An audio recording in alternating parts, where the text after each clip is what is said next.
Daina swinerte pang mabuhay ang sarong 48 anyos na babayi sa Banwaanin, Vera, Catanduanes, makalihis na makuryente kanakaaging Hunyo 26. Biniston biktima na si Maria Jenny Quintal, 48 anyos, may agom asin residente kan Barangay Valencia, parehong Banwaan.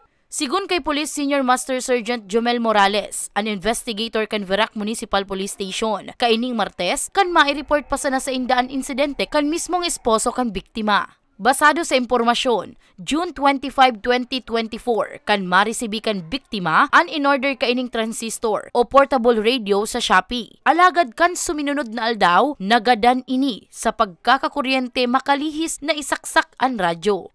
Ano daw siya ning na alarma siya nung nadangog niya ning nagkulaw ning makusog yung agong niya ning bagi na kulgan ning na kulgan ning grabe tapos biglang natumba. Tapos pagkatumba ang yung ginawa nung body nung agong niya is nakaharang doon sa pinto kaya medyo na sakitan siya magbukas ng pinto.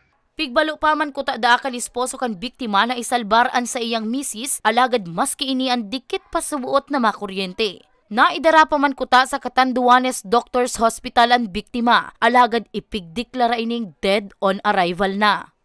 Yang try niyang itulak yung agong niya and then nakamati siya ng kuryente. Kaya yun ang niya ma'am na nakuryente yung agong niya, yun ang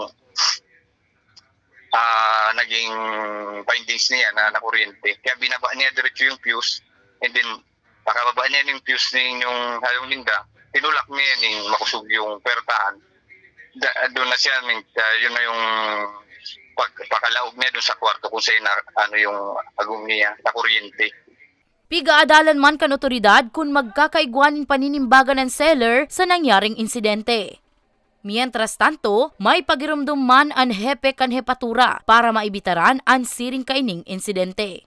Siguro patanid na lang sa mga sayang kay manodigdi sa Verac na ito pong pigo-order ng mga gadgets o mga gamit na lalo ito'y taman-arang kung ano ang nature ka ito.